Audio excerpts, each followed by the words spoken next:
Sou a doutora Luciana Pricoli Vilela, médica geriatra, e eu gostaria de fazer algumas atualizações sobre a questão da pandemia do coronavírus, agora declarada oficialmente pandemia pela Organização Mundial da Saúde.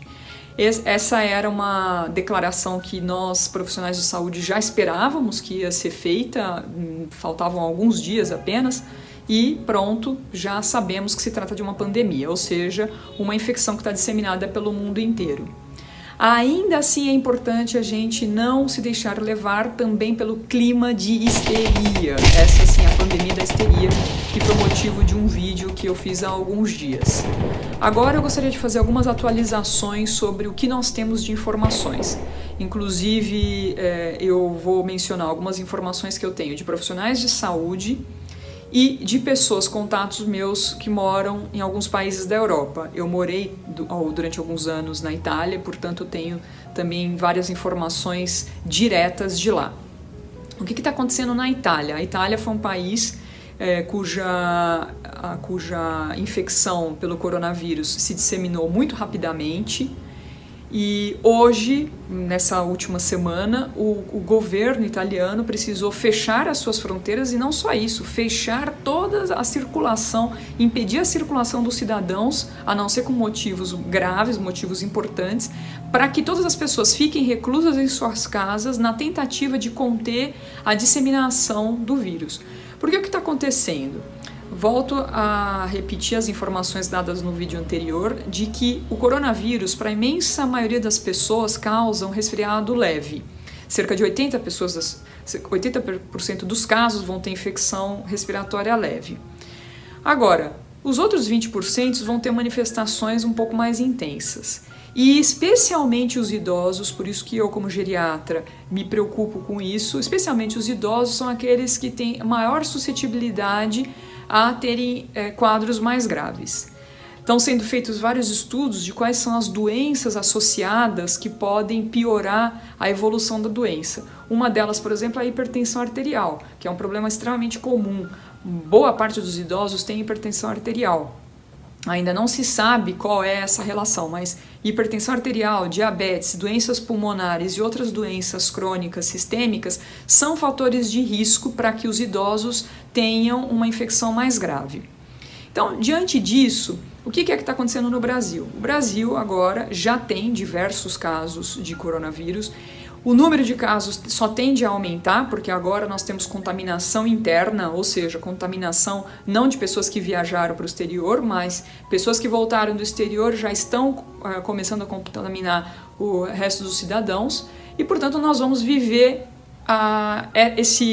o que lá na Itália estão chamando de tsunami, é um tsunami na área da saúde. Realmente essa onda de infecções está vindo para o Brasil. Aqui no Brasil, nós não sabemos exatamente como o vírus vai se comportar, porque a maior parte ou seja, a epidemia forte mesmo está acontecendo nos países de inverno rigoroso. Ou seja, além do frio, as pessoas nesses países, como eu disse, eu morei lá, têm o hábito de viverem em ambientes com pouca circulação de ar, por causa do frio, para manter a calefação. Aqui no Brasil nós não temos essa realidade. Nossos ambientes são mais ventilados, nosso clima é bastante diferente, mas nós sabemos que ainda assim nós temos taxas altas de infecções respiratórias todos os anos, especialmente no nosso inverno, e o nosso inverno está a caminho. Então o que nós estamos prevendo, o que a boa parte dos médicos, sanitaristas e que o governo federal tem previsto, é que nós vamos viver nos próximos meses uma epidemia intensa aqui. Mas volto a insistir, não é caso de pânico, não é caso de estocar comida, não é caso de estocar máscara, álcool gel, nada disso. O que nós precisamos ter é responsabilidade. Porque se a maior parte dos jovens, dos adultos jovens e jovens que contraem a doença têm infecções leves, eles têm que ter a responsabilidade de não transmitir essa infecção para outras pessoas de modo a contaminar pessoas que estejam com uma saúde vulnerável, especialmente com os idosos. Então, se você está resfriado e você esteve em contato com pessoas com coronavírus ou contato com pessoas que viajaram, ou se você mesmo viajou, tenha a responsabilidade. procure fazer o teste para saber se você está com o coronavírus. E se você tiver alta suspeita ou se for um caso confirmado, você precisa fazer a sua quarentena, que é fazer o possível para não contaminar outras pessoas.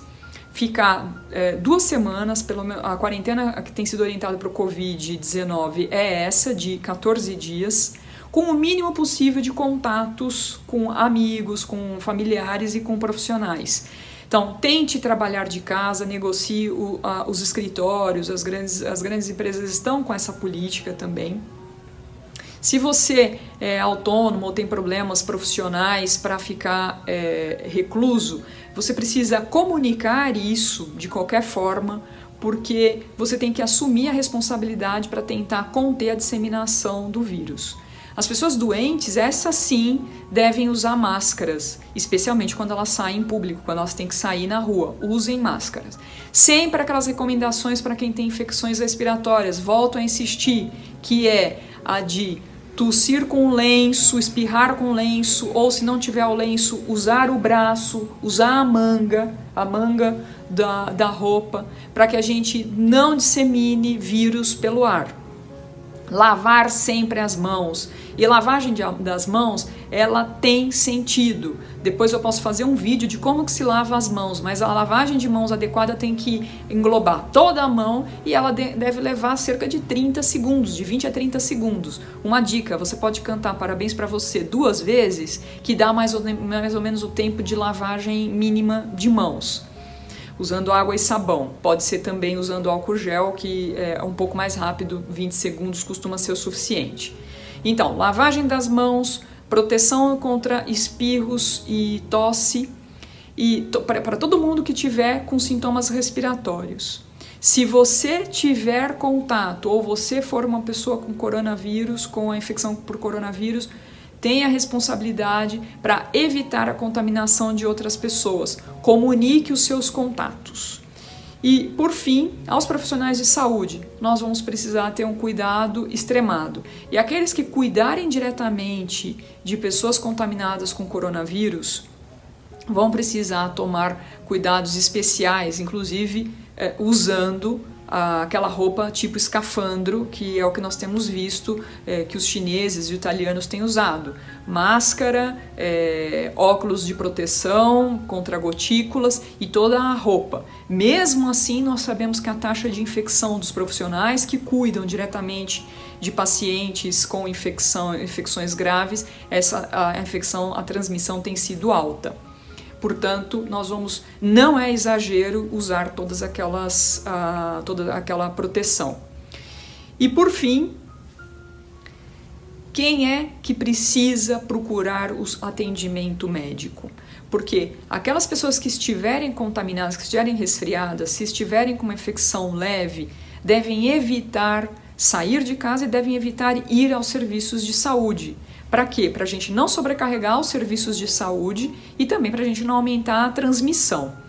Quem deve procurar ajuda médica são as pessoas que estão com bastante sintomas, febre, tosse muito produtiva e que começam a ter dificuldade para respirar, falta de ar, começam a ficar ofegantes, começam a ter dificuldades para fazer coisas que antes faziam com tranquilidade.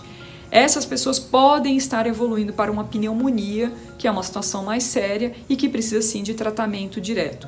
Por que eu digo tudo isso? Porque os países que estão vivendo com a epidemia muito intensa estão com falta de leitos, tanto em hospitais normais quanto de unidades de terapia intensiva. Então, o grande problema da transmissão para muitas pessoas é exatamente esse: a falta de leitos, a falta de suporte sanitário suficiente para dar conta de uma onda de infecções novas.